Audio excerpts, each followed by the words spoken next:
सबको प्रभु यीशु मसीह के नाम में जय मसीह की।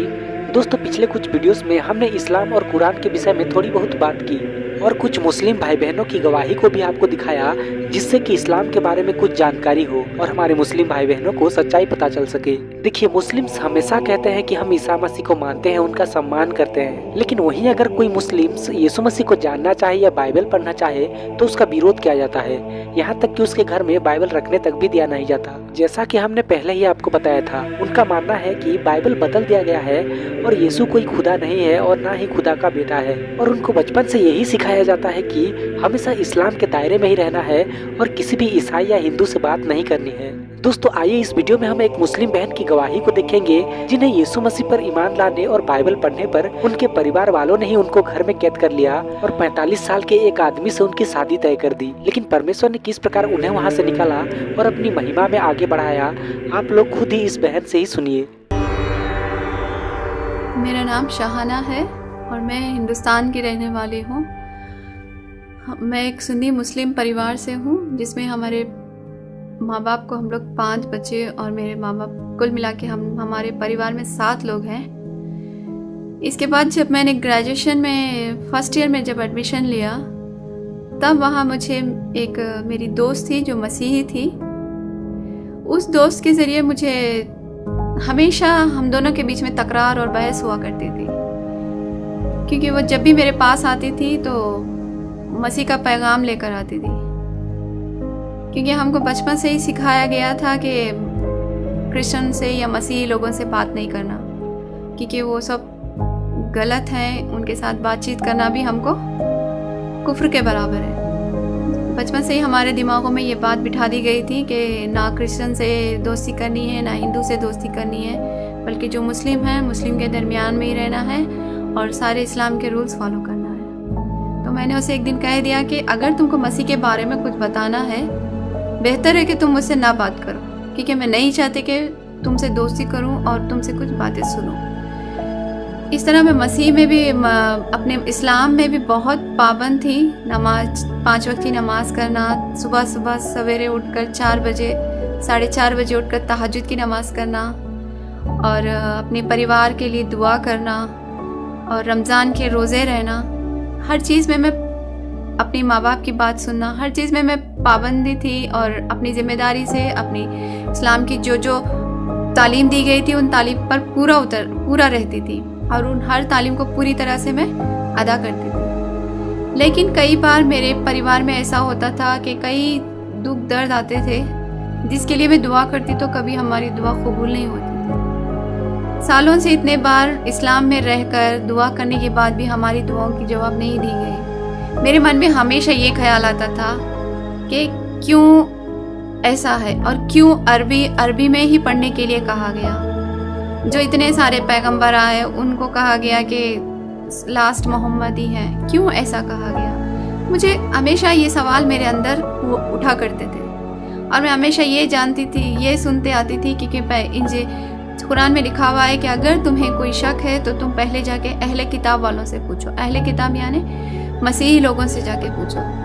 फिर ग्रेजुएशन का 3rd ईयर जब आया, तब मेरी सहेली मेरे पास आई और उसने फिर से मुझसे दोस्ती का हाथ बढ़ाने के लिए कहा। तब मैंने उसे कह दिया कि देखो, मैं तुमसे दोस्ती तो करेंगे, लेकिन मुझे मसीह का पैगाम या मसीहत के बारे में बताने की प्लीज़ कुछ भी कोशिश मत करना। तो इस बुनियाद पर हमारी दोस्ती आगे बढ़ी और हमने ग्रेजुएशन पास किया।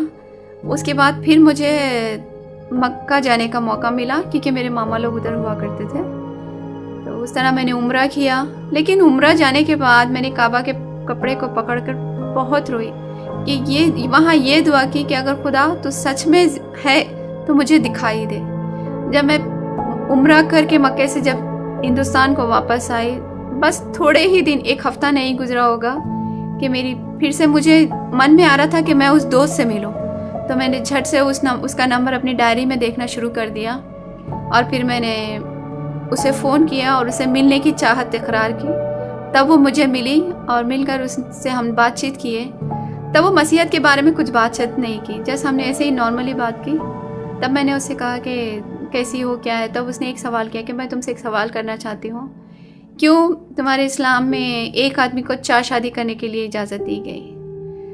तब मैंने कहा कि इस बात से तो मुझे भी तकलीफ़ होती है कि अल्लाह ताला ने क्यों एक आदमी को 4 बीवी रखने की इजाज़त दी है, लेकिन हम कुछ नहीं कर सकते क्योंकि ये अल्लाह का हुक्म है, हमें उसे मानना ही पड़ता है। इस तरह जब हमारी इस बात पर बहस आगे चलती गई, तब उसने एक बात मुझसे कही कि मैं तुम्हें बताऊंगी कि अगर हमारे बाइबल में, हमारी किताब मुक़द्दस में ये खुदा ने सिर्फ एक आदम को एक हवा दी है। तो मैं ये बात सुनकर मुझे बहुत ही हैरानी हुई। मैंने कहा कि ऐसे कैसे हो सकता है, तुम्हारी किताब मुक़द्दस तो बदल दी गई है और वो अभी सही हालत में नहीं है। तो वो हंसने लगी, बोली कि देखो, तुम्हारी बरादरी से, तुम्हारी जमात से एक आदमी जो है जुनूबी हिस्से में के हैं, उन्होंने वो मसीहत में आए हैं और मसीहत को कबूल किए हैं। तो मैंने कहा कि ठीक है, मैं उनसे मिलने की चाहत इकरार की। सो इस तरह 1 हफ्ते के बाद उनसे मुलाकात करने का इंतज़ाम किया गया। मैं वहाँ गई और उनसे मिली। जब मैंने गई तो मुझे उनके ऊपर बहुत गुस्सा था। मैंने उन पर गुस्से का इजहार किया और कहा कि आप कैसे अच्छे इस्लाम को छोड़कर आप इस मसीहत में आ सकते हैं। तब वो बहुत हंसे और फिर उन्होंने कहा कि देखो शाहाना, हम इस बात पर गुफ्तगू करेंगे, बातचीत करेंगे। तब मैं फिर दूसरे दिन उनसे गई और मिली। तब उन्होंने मुझे जेनेसिस से, पैदाइश की जो पहली किताब है किताब मुक़द्दस में, वहाँ से पढ़ाना शुरू किया कि खुदा ने कैसे आदम और हव्वा को बनाया, कैसे उन्होंने दुनिया बनाई, 7 दिन में कैसे दुनिया को मुकम्मल किया। इस तरह मुझे उनके पास 6 महीने लगा इस तालीम को हासिल करने के लिए। लेकिन घर में जब मेरा ग्रेजुएशन मुकम्मल हो चुका था, मेरे माँ बाप मेरी शादी करने के लिए देख रहे थे मुस्लिम में। मेरा घर से भी निकलना मुश्किल था। तो मैं अपने माँ बाप को झूठ बोलकर उनसे कहा कि मैं पार्लर कोर्स करना चाहते हैं, और हम रोज़ पार्लर जाते हैं कहकर मम्मी से जाते थे और आते थे हम यहाँ पे मसीही तालीम सीखने के लिए। 6 महीने गुजरने के बाद जब वो भी बहुत मसरूफ़ हो गए, तब उन्होंने कहा कि एक इंस्टीट्यूट है जो इसकी तालीम देता है, वहाँ तुम जाकर अच्छे से इसकी तालीम हासिल कर सकती हो। इसी तरह जब हम वहाँ गए, वहाँ तालीम हासिल की, तो मैंने देखा कि 6 महीने तक वहाँ पे मुझे कोई प्रॉब्लम नहीं हुआ। लेकिन जब इंस्टीट्यूट जाना शुरू किए, वहाँ जब जो किताबें हम मांगती थी, वहाँ फातिमा बोलकर एक रहती थी। 2 लाइब्रेरियन हुआ करते थे, फातिमा और वाजिद, और दोनों की शिफ्ट जॉब होती थी। जब भी हम जो भी मांगते हैं, फातिमा दिया करती थी वो बुक्स, लेकिन वाजिद जो है आफ्टरनून में जब जाते तो वाजिद हमको बुक्स नहीं दिया करता था। एक दिन वाजिद ने ऐसा किया कि मेरी मुलाकात किसी मौलाना के साथ ऊपर में फ़िक्स कर दिया और मुझे कहा कि देखो, आपको ऊपर मौलाना बुला रहे हैं और आप आइए। मुझे तो मालूम भी नहीं था, लेकिन फिर हम वाजिद के साथ गए। तकरीबन वहाँ पूरे 8 मौलाना बैठे थे। सडनली दरवाज़ा बंद कर दिया गया और उन मौलाना ने पूछा कि सुनने में आया है कि आप यहाँ पर आके मसीही तालीम के बारे में सीख रही हैं, तो इससे बेहतर होगा कि आप मसीही तालीम के बारे में जानने के बजाय आप कुरान की तालीम सीखें। पता नहीं उस टाइम खुदा ने मेरी कैसी मदद की, खुदा ने मुझे कैसी हिम्मत दी, खुदा ने उन लोगों से मुझे इस तरह बचाया जैसे मस्के में से बाल को बचाया जाता है। तब मैंने एक ही सवाल किया। मैंने कहा कि देखिए, मैं तो इस्लाम से, सुन्नी मुस्लिम परिवार से आई हूँ, मुझे कुरान के बारे में अच्छी तरह मालूम है। अगर आप मुझे मसीहत के बारे में या किताब मुक़द्दस के बारे में कुछ बताना चाहते हैं तो बताइए। उन्होंने साफ इनकार कर दिया और मैं ये बात कहकर इतनी हिम्मत से वहाँ से उस कमरे से निकल पड़ी। तो वहाँ जाकर भी मेरा सीखना बहुत मुश्किलें खड़ी हो गई थी, जिसकी वजह से मैं जा नहीं सकती थी। उसके लिए फिर मुझे घर में रहूँगी तो मेरे मम्मी पापा मेरे लिए प्रपोजल देख रहे थे। तो इससे बेहतर था कि मैं कुछ जॉब में शामिल हो जाऊँ। इस तरह मैं एक जॉब में लग गई जो किताब मुक़द्दस के तर्जुमा करना पड़ता था। होते होते ऐसे हो गया कि मेरी मम्मी ने मेरे बैग में एक दिन किताब मुक़द्दस देखा तो कही कि क्या है ये किताब जो तुम हमारे घर लेकर आ रही हो। मैंने मम्मी से कहा, मम्मी नहीं, जस्ट ऐसे ही मैं पढ़ने के लिए लाई हूँ ताकि देखेंगे इस किताब मुक़द्दस में लिखा हुआ क्या है। फिर इसी तरह मम्मी ने और एक बार किताब मुक़द्दस मेरे तकिए के नीचे देखी। उन्होंने उठा के घर से बाहर फेंक दी और कहा कि इस किताब को मैं दोबारा घर में तुम्हें देखना नहीं चाहूँगी और ना ये तब घर में आना। इसी तरह होते होते, क्योंकि मुझे किताब मुक़द्दस घर में खोल कर पढ़ने के लिए भी बहुत मुश्किल होता था। जब मेरे मम्मी पापा सो जाते थे रात में, तो रात के 2 बजे उठकर ऊपर ब्लैंकेट्स डाल के मोबाइल की टॉर्च में मैं बाइबल पढ़ा करती थी, क्योंकि बाइबल पढ़ना भी मेरे लिए बहुत मुश्किल था। लेकिन एक दिन ऐसा आया जहाँ मेरे माँ बाप ने मुझे पाया कि मैं पूरी तरह इस्लाम को छोड़कर मसीहत की तरफ जा रही हूँ। जब तीसरी बार मम्मी ने मेरी किताब मुक़द्दस मेरे बैग में देखी तो उनको पक्का पता चल गया कि नहीं, ये लड़की कहीं गलत राह पर जा रही है। इस तरह उन्होंने क्या किया, उनके भाई से बात करके और मेरे पापा से बात करके, जब मैं 21-22 साल की थी तब मुझे एक 45 साल के आदमी से, जो पहले से ही तलाकशुदा था और जिसका 5 साल का बेटा था, उससे शादी फिक्स कर दी गई थी। वो भी इसलिए कुछ समय इतना जल्दी फिक्स कर दी गई थी क्योंकि मैं इस्लाम को छोड़ मसीहत की तरफ जा रही थी। और ना जब लड़के वाले के माँ बाप मुझे देखने आए तो ना उस लड़के की तस्वीर मुझे बताई गई और ना मुझे उसके बारे में कुछ कहा गया। मुझे लॉकअप में बंद किया गया, खाना नहीं दिया गया। तो उस वक्त जो मेरा छोटा भाई था उसने मेरी मदद की। खुदा ने किसी तरह उसके दिल में मदद डाली और कहा कि दीदी, आप जिधर जाना चाहते हैं, जिस खुदा को आप मान रहे हैं, इस घर से भाग जाओ। मैं नहीं चाहता कि आप इस आदमी से शादी करो।